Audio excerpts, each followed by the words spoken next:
4과목 빅데이터 결과 해석에 대해서 요약해 보도록 하겠습니다. 분석 모형 평가와 분석 모형 개선, 분석 결과 해석 및 활용 부분이 있는데요. 저희들 같은 경우는 2과목하고 3과목에서 많은 내용을 다루었기 때문에 4과목 내용은 이제 평가하는 것 정도 해보려고 합니다. 보면 평가 지표는 저희가 4과목에서 다룰 거고요. 분석 모형 진단에 관해서는 회귀 모형의 가정, 또 그래프 해석, 정교성 검정, 회귀 모형 해석 부분에서 다루었고요. 교차 검증이라는 것도 3과목에서 다뤘고요. 모수의 유의성 검정에 대해서도 모수, 비모수 추론에서 T테스트나 카이저그 분포, F테스트를 다루었죠. 그리고 적합도 검정에 대해서도 카이저그 검정에서 다루었습니다. 다시 한번 이 부분 살펴봐 주시고요. 자, 저희들은 분석 모형의 평가 부분을 보려고 하는데요. 먼저 회귀 모형 평가 지표입니다. 여기 있는 식들을 좀 잘 알아두셔야 돼요. 그래서 가장 먼저 R2스코어, 결정계수라는 것인데요. 이 결정계수 같은 경우는 두 가지 식이 나올 수가 있죠. 1 마이너스 여기가 SST 부분이에요. 그래서 실제값하고 평균이죠. 그것의 차이의 제곱의 합입니다. 그리고 위에 부분은 SSE예요. 에러 부분이죠. 그래서 실제값과 예측값의 차이값의 제곱의 합이 됩니다. 자, 또는 SST분의 SSR이라고 해서 이쪽 SSR이라고 하는 것은 평균으로부터 예측값까지 이 부분은 설명할 수 있는 분산 부분이죠. 자, 그래서 결정계수라는 것, 그 다음에 MAE부터 나오는 이 2로 끝나는 것들은 에러입니다. 그래서 결정계수는 1이 되면 최고로 좋고 가장 큰 값이지만 여기 있는 에러들은 0이 가장 좋은 값이고 가장 적은 오차를 의미하죠. 다음은 에러들을 살펴볼까요? 먼저 MAE는 저 A가 앱솔루트예요. 절대값이죠. 자, 그래서 오차, 절대값, 평균이라고 써 있고요. MSE와 RMSE는 루트가 있는가 없는가의 차이인데 MSE는 그 S가 스퀘어드, 제곱이에요. 그래서 오차, 제곱, 평균 이렇게 써 있죠. 자, 그리고 이제 이런 식에서 이런 제곱 같은 것을 떼어놓고 틀린 것으로 찾는 것, 이 MSE가 나왔었고요. 그리고 그 MSE에다가 루트를 취한 것이 RMSE인데요. 이 RMSE라는 것은 MSE 값의 제곱근이다. 그랬을 때 이 식이 속에 들어있어도 알아보실 수 있어야 합니다. 자, 그리고 MSLE와 RMSLE라는 것은 여기 로그 보이시죠? 그래서 그 로그가 이렇게 식에 들어가 있어요. 그리고 0이어서도 안 되고 또 음수 나와서도 안 되죠. 그래서 음수 있으면 안 되고요. 0을 보완하기 위해서 이렇게 플러스 1 하고 있습니다. 그래서 실제값에 대한 예측값의 에러 비율이죠. 실제값, 예측값, 그리고 작게 예측한 것에 큰 페널티를 부여하는 방식이 되겠습니다. MAPE라고 하는 것은 평균인데 절대 백분율 오차예요. 그래서 퍼센테이지로 오차가 구해지게 됩니다. 음수 사용 가능하고요. 식을 봐두시면 오차죠. 근데 그 오차를 자신의 실제 값으로 나누고 있어요.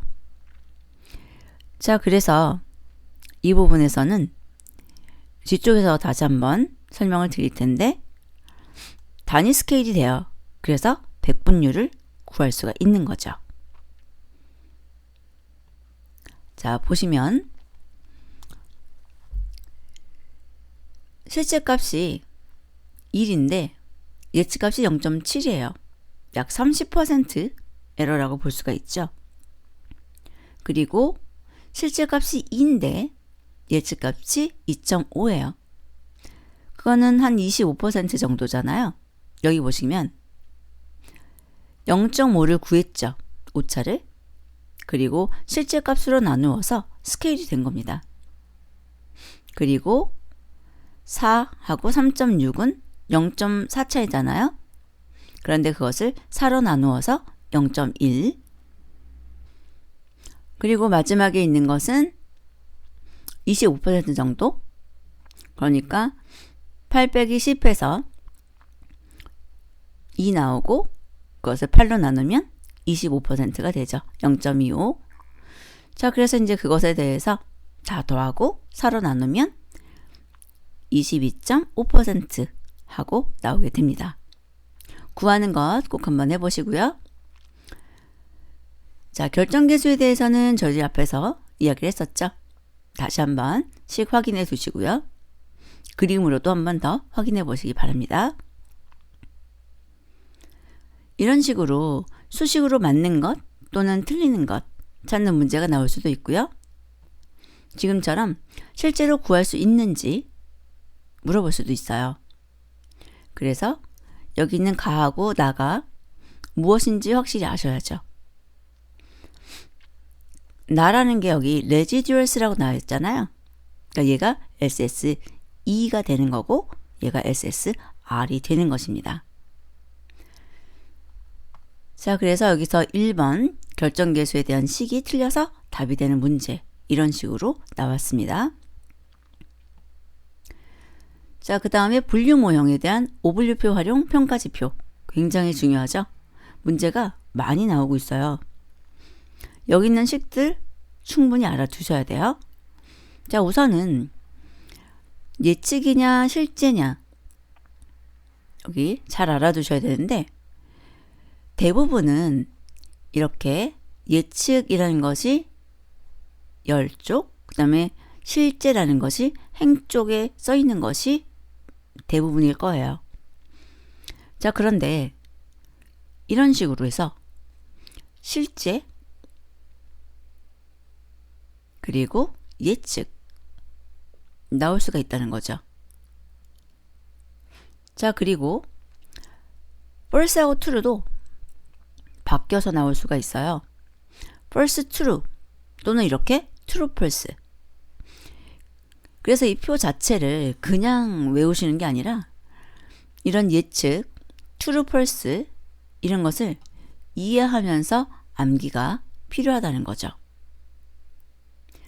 자, 그래서 여기 보시게 되면 두 글자가 어떻게 구성이 되어 있는지를 확실히 이해하셔야 돼요.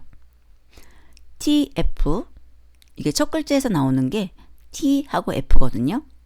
T는 맞았다, F는 틀렸다예요. 그래서 실제값과 예측값이 맞았다가 true, 같았다는 거죠. 실제값과 예측값이 같지 않았다, false가 되는 겁니다. 그래서 맞은 것이 T로 시작하고요. 틀린 것은 F로 시작해요. 그 다음 두 번째 글자는 예측을 무엇으로 했는가를 표현합니다. 자, 예측에 대해서 true로 예측했다. 그러면 positive. 예측을 false로 했다. 그러면 negative라고 합니다. 그래서 앞에 있는 부분은 positive로 예측을 해서 맞췄으니까 true라는 것이었는데 실제도 true였기 때문에 맞췄다는 거죠. 그리고 뒤쪽은 false였는데 false로 예측을 해서 맞췄다는 거죠. 그리고 FP는 true로 예측을 해서 틀렸다는 거고요. false로 예측을 해서 틀렸다는 것입니다. 자, 그리고 이쪽 예측을 귀무가설로 보셔야 돼요. 귀무가설. 그리고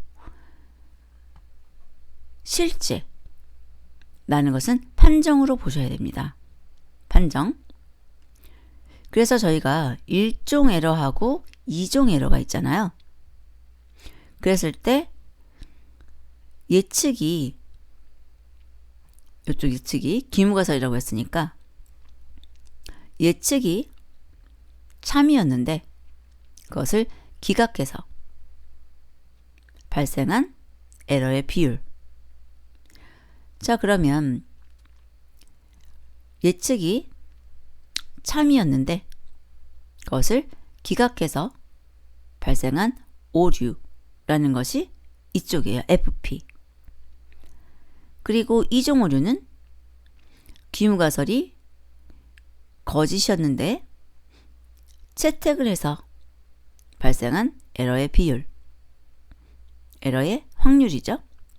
그래서 FM 같은 경우는 2종 오류. 자, 그래서 이 두 가지를 꼭 구분하셔야 돼요. 1종 오류는 기무가설이 참. 자, 그럼 요것만 보시면 돼요. 예측을 true로 했는가? 예측을 false로 했는가? 참, 거짓. 한 글자, 두 글자죠? 참, 거짓. 그러면 참이라는 것이 한 글자잖아요. 거짓이라는 것이 두 글자죠. 그래서 1종, 2종, 오류 이렇게 암기해 주세요. 자, 그리고 이제 precision 그리고 sensitivity 라는 것에 대해서 또 알아두셔야 되는데, 이 precision 같은 경우에는 여기 예측하고 같이 암기하시면 좋은데, 예측이 true로 된 것에서 맞춘 것의 비율이에요. 다시 한번, 예측이 true로 돼 있는 것 중에서 맞춘 것의 비율. 그게 precision. 반면에 recall, sensitivity라고 하는 것은 실제 true인 것 중에서 맞춘 것의 비율이에요. 그래서 TP 더하기 FN 분의 TP. 근데 얘는요, 이름이 sensitivity라고도 하고 recall이라고도 해요.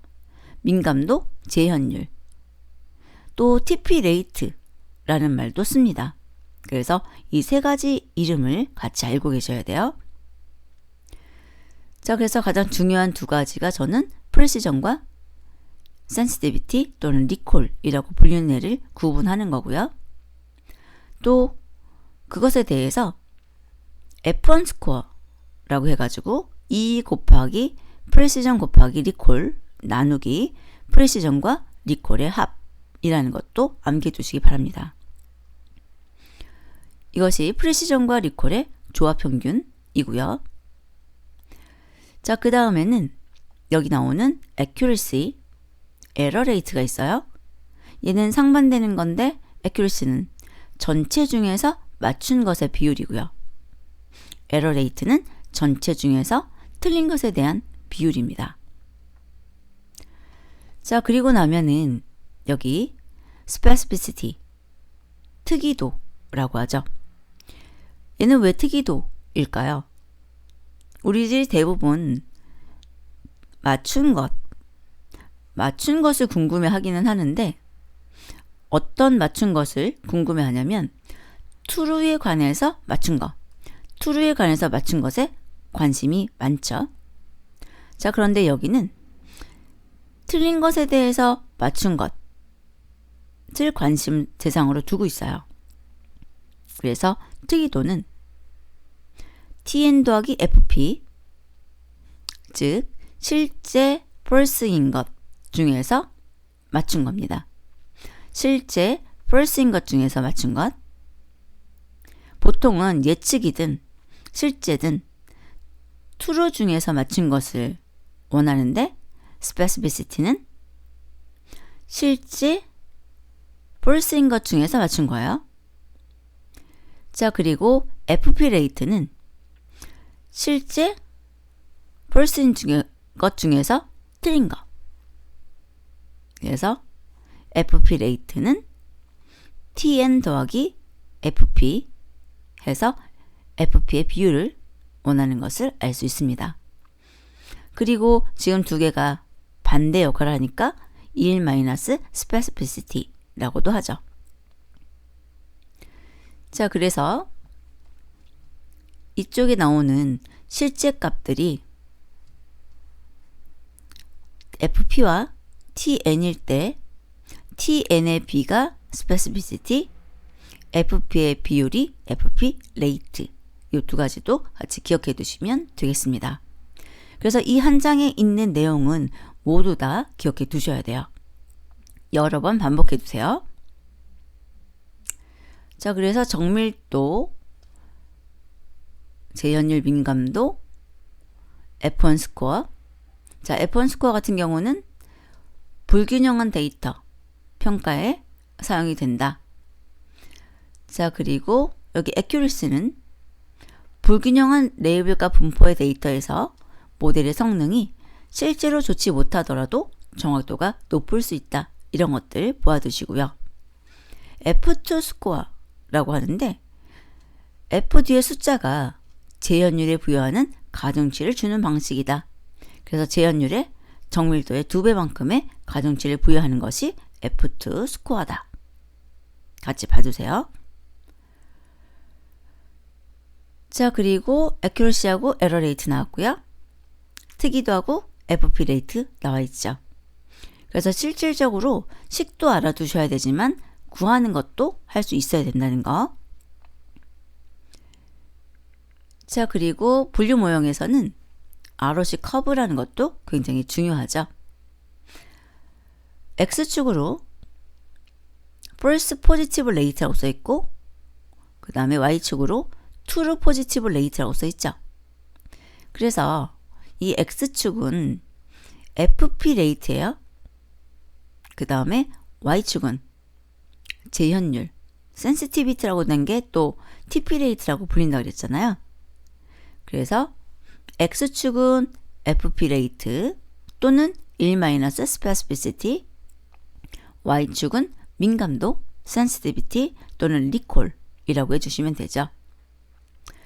자, 그리고 여기서는 왜 커브라고 했냐면 중간에 이렇게 커브 보이시죠? 이걸 가지고 저희들이 면적을 이렇게 표현할 수가 있는데 그게 AUC, 커브 아래쪽에 있는 면적이 되는 거예요. 그래서 이 AUC를 구해가지고 넓을수록 더 좋은 모형으로 평가를 하게 됩니다. 여기서 가장 넓게 되는 게 1이에요. 여기가 1, 여기가 1이고 이 지점이 가장 좋은 값을 갖는 거죠. 그래서 이렇게 사각형을 그리게 되면 그게 퍼펙트한 1이라는 값을 갖게 되는 것입니다. 자, 그리고 여기 X축, Y축 다시 한번 확인하신 뒤에 커브의 시작 위치 TPR과 FPR 이라고 했을 때 여기에요. 여기 0에 0, 0에 0. 그 다음에 컵의 끝 위치는 여기에요. 1에 1. 자, 그리고 여기 보시면 TPR하고 특이도, 그 다음에 TPR, 특이도라고 나왔는데 특이도라는 말은 FPR의 반대죠.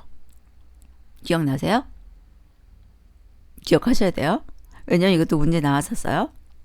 그래서 FP rate라고 하는 경우에는 여기 0에서 0, 1에서 1이라고 하면 되는데 특이도라고 표기가 되면은 그것에 대해서 반대로 생각하셔야 됩니다. 1 빼기니까. 그래서 1에 0, 0에 1이 되는 거죠. 자, 그리고 이런 식으로 FP 레이트 그리고 1- 특이도 같은 말이에요. 자, 그런데 FP 레이트 대신에 특이도라는 걸 표시하면 1 빼기라는 것을 꼭 기억해 두세요. 자, 다음은 이익 도표, 리프트 테이블이라는 것이 나와 있는데 그 뒤에 보면은 리프트 차트가 있죠. 이 두 가지는 서로 다른 게 아니에요. 먼저 여기 있는 리프트 테이블을 만들고 그 자료를 이용해서 리프트 차트라는 것을 그리는 거죠. 자, 그랬을 때 이 이익 도표라고 하는 것은 불균형 데이터 집합에 사용이 되는 거고 랜덤 모델과 비교해서 해당 분류 모델의 성과가 얼마나 향상되었는지 등급별로 파악할 수 있는 표입니다. 임의로 나눈 각 등급별로 여기 등급들 보이시죠? 반응 검출률, 반응률, 게인, 리프트 등의 정보를 산출해서 나타나는 표죠. 자, 그래서 이 아래에는 이제 각각 향상도나 기본 향상도나 이런 것들을 구하는 식들을 표현했는데요. 아직 이런 것까지 구해라 라는 문제는 없었어요. 자, 그리고 이렇게 표가 만들어지면 그 뒤에 그 자료를 가지고 차트를 그리는 거예요. 여기도 설명 보시면 랜덤 모델과 비교해서 해당 모델의 성과가 등급별로 얼마나 향상되었는지 시각적으로 파악할 수 있음이라고 나와 있죠. 자, 그래서 향상도 차트 상에 랜덤과 해당 모델의 리프트 커브가 표시되어 있습니다. 얘가 랜덤이에요. 이렇게. 그리고 파란색으로 나오는 것이 리프트죠. 그래서 X축이 모집단의 비율이고 Y축이 향상도라는 것이 됩니다. 리프트 차트 보시면. 그래서 좋은 모델은 리프트 커브가 빠른 속도로 감소 추세를 보이는 쫙 이렇게 나오는 거, 이게 좋은 거고요. 나쁜 모델은 들쑥날쑥하거나 차이를 보이지 않는 거죠. 이 파란색 선 자체가. 그리고 리프트 차트라는 것은 이렇게 보이는데 여기 게인 차트라고 하는 것은 퍼센트 오브 이벤트라고 해가지고 얘는 이런 식으로 게인이니까 쭉 올라가서 100에 맞춰주는 것을 볼 수 있습니다. 물론 좋은 예를 보이고 있는 것이죠. 자, 그리고 카파라고 하는 것이 있는데 얘는 카파 상관계수라는 것으로 코엔의 상관계수로 두 평가자의 평가가 얼마나 일치하는지를 평가하는 값이다. 그리고 0에서 1 사이의 값을 갖고 1에 가까울수록 일치 정도가 높다고 판단하고 P라는 것은 우연히 일치할 확률인데 이것이 클수록 일치 정도가 높다라고 본다. 그래서 모델 예측값과 실제 값의 일치 여부를 판단하는 통계형으로 사용하고 있다. 카파의 상관계수 구할 때는 accuracy 빼기 PE 나누기 1 빼기 PE 라는 식으로 돼 있어요. 그래서 구하는 식에 대해서도 제가 이렇게 만들어 두었는데요. 일단은 카파가 무엇인가, 그리고 식은 어떻게 나와 있는가, 뭐 이런 정도 보아두시면 될 것 같습니다. 그래서 문제들이 굉장히 많이 나온 거 볼 수 있어요. 꼭 보고 가셔야 합니다. 자, 그래서 분류 모형의 평가지표였고요. 다음은 군집평가입니다. 군집은 실루엣 계수. 그래서 군집 내 거리와 군집 간의 거리를 기준으로 군집 분할의 성과를 측정하는 방식이에요. 클러스터 안에 있는 데이터들이 다른 클러스터와 비교해 얼마나 비슷한가를 나타내는 군집평가로서 실루엣 지표가 1에 가까울수록 군집화가 잘 되었다고 판단하고 실루엣 지표가 1이라면 한 군집 내의 모든 개체가 한치도 떨어져 있지 않고 붙어 있는 것. 반대로 말하면 다른 군집하고 완전히 잘 분리된다는 것이죠. 그리고 0.5보다 크면 결과가 타당한 것으로 평가를 하게 됩니다. 다음은 넌 인덱스인데 넌 인덱스도 군집과 군집 사이 거리 중 최소값, 그 다음에 군집 내 거리들 중 최대값을 이용해서 구하게 돼요. 분자가 클수록 군집 간의 거리가 멀고 분모가 작을수록 군집 내 데이터가 모여있게 되죠. 그래서 던 인덱스는 클수록 군집화가 잘 되었다고 평가를 하게 됩니다. 군집과 군집 사이 거리가 멀고 군집 내 거리들은 가까운 게 좋다는 거죠. 자, 그리고 실력 개수를 사용한 최적의 군집 분석 개수로 알맞은 것은 했을 때 여기가 실력 개수잖아요. 가장 높은 거 0.7이라는 값을 갖는 3개가 되는 거죠. 분석 모형 개선에 관한 것인데요. 여기에서는 기본 용어 정도 다루고 시각화 기법 활용은 앞에서 저희들이 시각화 내용을 봤거든요. 그 내용에 대해서 조금 더 살펴보는 시간을 갖겠습니다. 파라미터와 하이퍼 파라미터라고 하는 것을 보게 되면 파라미터는 매개 변수, 하이퍼 파라미터는 초매개 변수라고 불러주고 있고 파라미터 같은 경우는 학습을 통해서 모델이 찾아내는 데이터의 특성이나 패턴을 반영한 결과값이에요. 회귀 모델에서의 회귀 개수, 또 신경망에서는 가중치 같은 것들이 대표적이고요. 하이퍼 파라미터 같은 경우는 사용자가 정해주는 값입니다. 굉장히 다양하죠?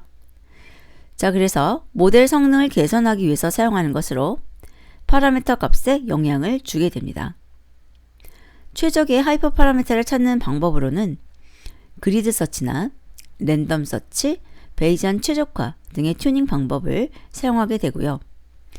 KNN의 K, 여기서 KNN이라는 것은 가까운 이웃이 몇 개인지를 살펴보게 되는 nearest neighbors 라는 것의 약자고 그게 이웃이 몇 개냐 라고 했을 때 개수가 K예요. 그 다음에 리치와 라쏘의 알파 값들, 페널티의 강도를 말하는 거죠.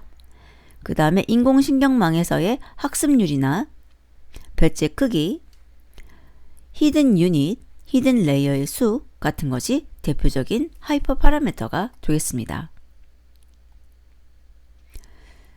기대 값인데 검증 에러에 대한 기대값, 그래서 검증 에러 기대값이라는 것이 있는데 이것이 바이어스 제곱 더하기 베리언스 더하기 노이즈예요. 이때 바이어스하고 베리언스의 관계 봐두셔야 되는데 바이어스, 편향이라는 것은 예측값과 실제값이 얼마나 멀리 떨어져 있는지를 측정한 것으로 편향이 높다는 것은 정답과 멀리 떨어져 있는 것을 의미합니다.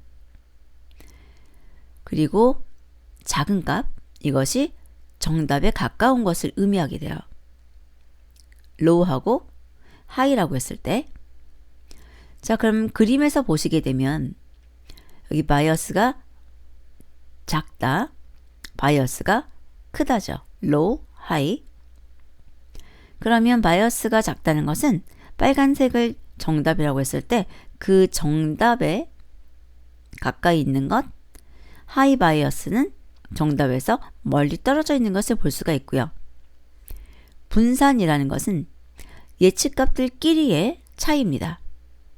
그래서 다른 학습 데이터를 사용한 학습에서 모델이 얼마나 변할지에 대한 값으로 모델이 얼마나 특정 학습 데이터에 특화되는지에 대한 것으로서 분산이 높다는 것은 특정 데이터셋에 특화되었다는 것을 의미하고 데이터셋이 변경되면 예측값도 크게 변할 수 있다는 것을 의미합니다. 자, 보면 low variance, 낮은 분산이죠. 그러면 이렇게 서로 모여 있어요. 그리고 high variance는 서로 이게 떨어져 있죠. 자, 그래서 가장 좋은 것은 여기 바이어스도 낮고 베리언스도 낮은 것이 가장 성능적으로 우수할 것으로 기대됩니다. 그리고 노이즈라는 것은 데이터에 존재하는 백색 잡음으로 줄일 수 없는 오류를 의미합니다. 그래서 low bias, low variance가 가장 좋다. 그리고 여기 있는 말들을 잘 이해해 두시기 바랍니다. 자, 보면 bias variance trade-off 라는 단어가 있어요. 얘는 뭐냐면 두 가지는 서로 반대되는 성향을 갖는다는 거죠. 자, 그래서 아래 보시게 되면 모델의 복잡도 라는 것이 나오는데 모델의 복잡도가 높아질수록 바이어스라는 것은 낮아지는 것을 볼 수 있고 베리언스라는 것은 높아지는 것을 볼 수가 있어요. 그리고 전체적인 에러는 감소했다가 증가하는 것을 볼 수 있는데 우리들이 어느 지점을 모델의 복잡도의 적정 지점으로 잡는가? 두 개 다 작은 지점이죠. 자, 그래서 바이어스는 지나치게 단순한 모델로 인한 에러의 크기예요. 그래서 바이어스가 크면 과소적합을 야기하는 거죠. 이쪽. 그리고 베리언스는 지나치게 복잡한 모델로 인한 에러입니다. 그래서 베리언스가 크게 되면 과대적합이 야기되는 거죠. 학습 모형이 유연하다라는 표현이 나오게 되면 복잡도가 증가한다는 것을 의미하고요. 이 상태는 바이어스가 낮고 베리언스가 높은 상태인 것을 기억해 두시기 바랍니다. 그래서 바이어스가 높고 베리언스가 낮을 때의 그림이고요. 언더피팅, 바이어스가 낮고 하이 베리언스인 경우가 이렇게 과대적합 상태라는 것을 기억해 두시면 되겠습니다. 자, 그래서 이런 식으로 파라미터와 하이퍼 파라미터에 대해서 묻고 있고 편향과 분산에 대해서도 묻는 것을 볼 수 있습니다. 그리고 초매개 변수의 최저가 방법도 묻고 있죠. 자, 그 다음 시각화에 관한 내용인데요. 이미 저희가 이 과목에서 하긴 했지만 한 번 더 다른 시각으로 살펴보도록 하겠습니다. 먼저 시각화의 분류 보시면 시간 시각화, 공간 시각화, 관계 시각화, 비교 시각화, 구성 시각화, 분포 시각화 이렇게 보실 수가 있고 시간 시각화는 시간 흐름에 따른 변화를 표현하고 주로 X축의 시간을 표현하게 되죠. 선 그래프, 막대 그래프, 계단식 그래프, 영역 차트 같은 것이 대표적이고요. 여기서 나오는 산점도 같은 경우에는 선 그래프 위에다가 산점도를 같이 표현하는 정도다 라고 봐주시면 좋을 것 같고요. 공간 시각화라는 것은 지도를 활용한다. 그래서 코로플러스 맵, 카토그래프, 버블 플롯 맵, 등치 선도, 등치 지역도. 자, 그리고 관계 시각화라는 것은 다변량 데이터에 대한 변수 간의 연관성 및 패턴을 색상이나 농도 등을 사용해서 표현한 것으로서 대표적인 게 산점도와 산점도 행렬 그리고 버블 차트죠. 그리고 이제 범주형 변수인 경우 저희들이 히트맵이라는 것을 이용해서 관계를 표현할 수도 있습니다. 그리고 비교 시각화라는 것은 다변량 데이터에 대해서 유사 또는 차이에 대해서 점선, 막대, 색상 등을 사용해서 표현한다. 관계 시각화하고 비교 시각화라는 것은 굉장히 유사해 보여요. 자, 그런데 비교 시각화는 유사점과 차이점을 보여주고 싶은 거예요. 관계 시각화는 그 연관성과 패턴을 보여주고 싶은 거고요. 그래서 비교 시각화 같은 경우에는 평행 차트, 히트맵, 스타 차트, 플로팅 바 차트, 막대 그래프, 체르노프 페이스와 다차원 척도법. 여기 나오는 것들을 보게 되면 평행 차트, 스타 차트, 체르노프 페이스, 다차원 척도법. 얘네들의 공통점이 뭐냐면 여러 개의 변수에 대해서 동시에 보여주고 싶어 해요. 자, 그런데 관계시각화에서는 이 산점도 행렬이 여러 개에 대해서 동시에 보여주긴 하지만 그것을 이렇게 행렬의 형태로 보여주거든요. 근데 여기에서는 이제 그 축을, 평행 차트는 Y축을 여러 개 그리는 거고, 스타 차트는 중심에서 시작해서 Y축을 이렇게 여러 개 그리는 거죠. 체르노프 페이스는 얼굴에 요소 하나가 하나의 변수로 보시면 되는 거고요. 다차원 척도법 같은 경우도 2차원뿐만 아니라 3차원을 이용해서 또 보여줄 수가 있는 거죠. 자, 그래서 보여주는 방법이 다르고 여기에서는 그것을 같이 여러 개의 변수가 있었을 때 그런 것들을 한꺼번에 보여주고자 합니다. 자, 그리고 구성시각화는 범주형 데이터의 구성을 크기로 표현한 거예요. 파이 차트, 도넛 차트, 트리맵 차트. 여기서 트리맵 차트하고 히트맵 차트가 구분돼야 되는데 트리맵 차트 같은 경우에는 사각형의 크기가 서로 다를 수 있어요. 그런데 히트맵은 모든 사각형의 크기가 같다는 특징이 있죠. 그리고 히트맵 같은 경우에는 관계시각화에도 사용할 수 있고 비교시각화에도 사용할 수가 있습니다. 자, 그리고 분포시각화. 얘는 연속형 데이터의 분포를 시각적으로 표현하는 거예요. 히스토그램이나 박스플롯, 그리고 두 개 변수 같은 경우에는 산점도로도 표현할 수가 있죠. 자, 그런데 히스토그램하고 박스플롯 이렇게 기억해 주시면 좋을 것 같아요. 자, 선그래프를 이용해서 시간의 시각화를 할 수 있다 라고 했을 때 보시면 X축을 T로 보고 있는 거 볼 수가 있죠. 그래서 시계열 데이터 관련해서는 정상성을 확인하기 위해서 이렇게 평균이나 분산이나 공분산에 대한 것을 그림으로 그리고 있고 정상성도 확인해 봤었죠. 그래서 이렇게 어떤 추세를 갖는가 아니면 계절성이라던가 주기성을 갖는가 이런 것들을 볼 수가 있었습니다. 여기도 마찬가지로 X축에 시간들 나오는 거 보이시죠? 막대 그래프 같은 경우에는 시간 시각화 또 비교 시각화에 사용할 수가 있었습니다. X축을 시간축, Y축을 연속형 데이터로 사용하는 경우, 그 다음에 비교 시각화를 할 때는 X축을 범주로 주죠. 그리고 Y축을 그 범주별 도수 또는 평균 등을 표시하게 됩니다. 자, 그래서 시간 시각화 이런 것들이 막대고 시간 시각화 이쪽이 시간 지나면서 보여주는 거예요. 그리고 비교 시각화 여기에서는 스택 디드 바 또는 그룹 디드 바 이런 것을 사용해서 두 가지를 비교하는 거죠. 이렇게.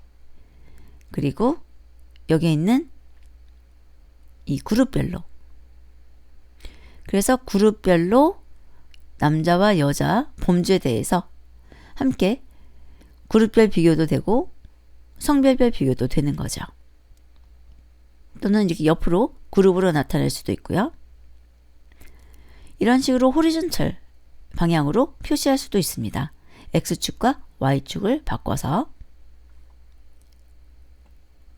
계단식 그래프하고 영역 차트 같은 경우도 시간 시각화의 대표적인 예죠. 그래서 여기 나오는 것이 계단식 그래프 그리고 영역 차트 같은 경우에는 마찬가지로 X축을 시간축으로 쓰는 것을 볼 수 있습니다.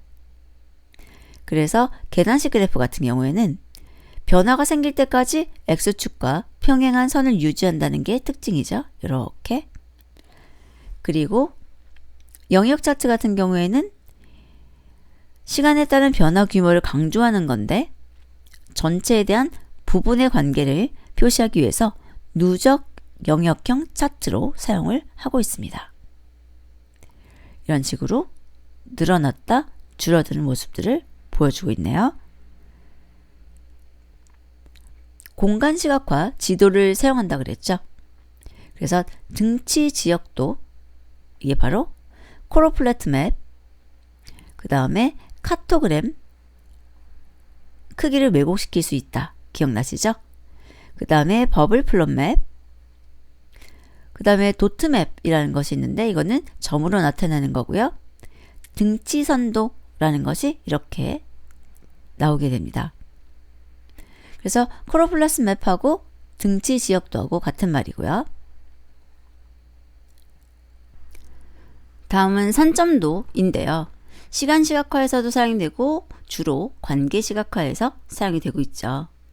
시간 시각화 같은 경우에는 X축을 시간축, Y축을 연속형 데이터로 사용하는데 주로 선그래프랑 같이 사용이 되고 있고요. 관계 시각화, 이것을 잘 알아두셔야 되는데 다변량 데이터에 대해서 변수 간의 연관성 및 패턴을 색상이나 농도 등을 사용해서 표현한다. 자, 그리고 이제 점으로 나타나게 되죠. 기본적으로는. 그래서 저희들이 이거 기억나세요? 잔차 분석한 거. 그래서 뭐 정상성을 만족하는지 안 하는지 노멀 QQ 이런 게 이상치였죠. 그리고 등분산성 갖고 있는지 갖고 있지 않은지. 그래서 이 빨간 선이 직선을 이루어야 된다 뭐 이런 거 얘기했었어요.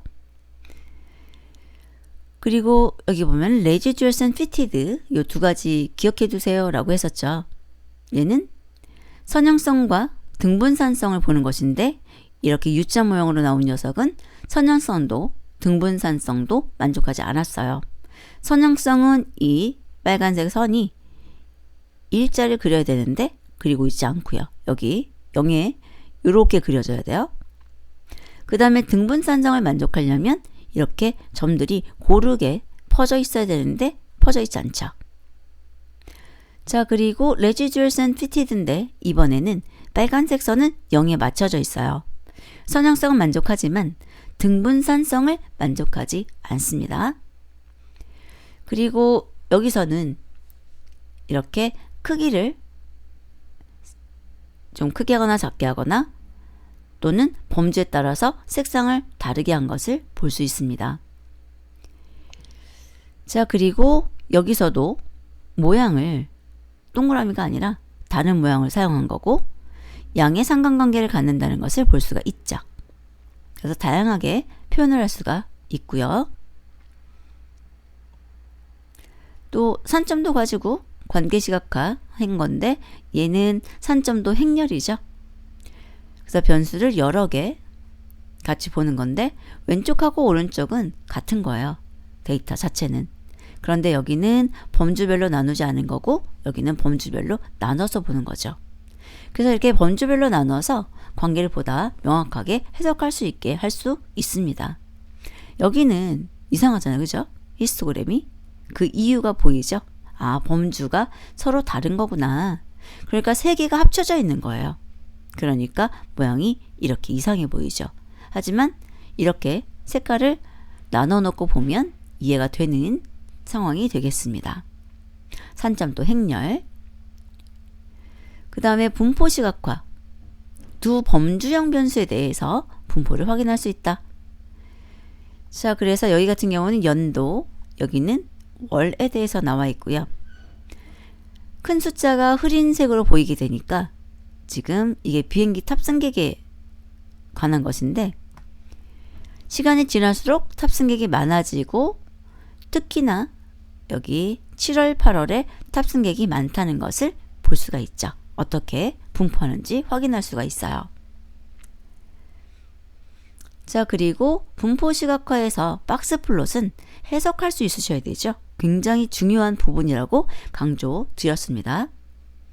그래서 표시되는 정보 Q1, Q3, 그 다음에 중앙점이죠. 중앙값, 이게 Q2예요. 그리고 정상 데이터의 민과 맥스, 이상치들도 표시가 되고 있고 평균이나 데이터 수에 대한 정보가 없다는 것 기억하세요. 이상치 탐색에 유용한 그래프이고 수염 바깥으로 동그라미 모양을 사용해서 표시가 되어 있죠. 또 IQR은 데이터 가운데 50%로서 Q3 빼기 Q1으로 구할 수가 있고, 저기 로어하고 어퍼라고 나온 게 이제 여기서부터 더 작은 값, 더 큰 값이 이상치라는 거죠. 구하는 식 반드시 알고 계셔야 합니다. 그래서 뭐 박스 플롯에 대해서 이제 증명해 본 거고요. 자, 분포 시각화라고 했을 때 사료에 따른 닭의 무게 분포를 해석하는 것이 이 녀석이에요. 그랬을 때 해석할 수 있으시면 좋을 것 같아요. 이게 닭의 무게고요. 이게 사료예요. 그랬을 때 홀스빈을 섭취한 닭은 그 무게가 다른 사료를 섭취한 닭보다 작은 쪽에 분포하는 걸 볼 수 있고요. 카세인이라는 것을 섭취한 닭의 무게가 다른 사료를 섭취한 닭보다 큰 것을 볼 수 있습니다. 그리고 선플라워라는 것을 섭취한 닭의 무게는 이상치가 존재하는 걸 볼 수가 있고요. 카제인의 경우는 홀스빈보다 중위수가 훨씬 크죠. 다른 애들보다도 큽니다. 소이빈의 경우는 미트밀보다 최소값은 크지만 최대값은 작은 걸 볼 수가 있죠. 자, 이번에는 오존 분포 해석인데요. 솔라 R이라는 것을 보면은 중위수가 가장 큰 거 볼 수 있고요. 또 분산이 가장 크다고 할 수 있다. 물론 분산값은 볼 수가 없지만 분산이 퍼짐 정도잖아요. 그래서 분산이 가장 크다라고 볼 수가 있고요. 오존에는 이상값이 2개 존재하는 걸 볼 수 있고, 만약에 템프라고 하는 것에 대해서 데이터 수가 가장 많다 이런 식으로 표현이 나오고 있으면 알 수 없다. 왜냐하면 박스 플롯은 데이터 개수는 보여주지 않죠. 자, 그래서 박스 플롯 같은 경우에는 수험 플롯이라는 것과 같이 사용을 해서 이런 식으로 데이터 수를 어느 정도 가늠할 수가 있게 됩니다. 뭐 많다 적다. 지금 보면 프라이데이가 적은 걸 볼 수 있고 세터데이나 썬데이가 좀 많은 것을 볼 수가 있죠. 그리고 이렇게 범주별로 나누어서 보실 수도 있습니다. 그래서 4과목에서도 시각과 관련해서 이렇게 좀 봐두셔야 될 것 같아요. 구성 시각화. 얘는 범주형 데이터 구성을 크기로 표현한다. 그래서 원 그래프, 파이, 그 다음에 도넛 그래프 등이 있죠. 문제 살짝 보게 되면 공간 시각화 기법으로 가장 알맞은 것은 지도 나와야 되죠. 그래서 지도 매핑. 그리고 비교에 사용하는 그래프가 아닌 것은 비교에는 히트맵, 막대 그래프, 레이더 차트. 산점도라는 것은 관계 시각화 기억하시면 되고요. 얘는 여러 번 나온 것 같아요. 뭐 2번 나온 것 같은데 히트맵입니다. 그래서 사각형의 크기가 동일하다는 것도 기억해 두시고요. 트리맵은 크기가 달라요. 누적 히스토그램에 대한 설명으로 가장 알맞은 것은 이라고 하고 있는데, 누적 히스토그램은 히스토그램인데 누적형으로 보여주는 거예요. 그래서 연속형 자료에 대해서 관계 시각화를 한 것이고요. X축이 구간, Y축이 구간에 대한 빈도를 표시하죠. 누적 확률 분포표는 절대적이 아닌 상대적인 확률 분포 형태만을 보기 위한 확률 밀도 함수가 되겠습니다. 자, 그래서 1번에서는 범주형이라는 단어 빼야 되죠.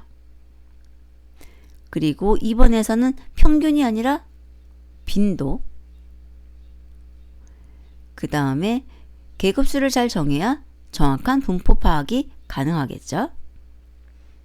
그리고 누적 확률 분포표는 누적 확률 밀도 함수와 비슷한 형태를 보인다 라고 되어 있는데, 여기에서 누적 확률 분포표는 상대적인 확률 분포 형태만을 보기 위한 확률 밀도 함수이기 때문에 이 말도 틀렸다.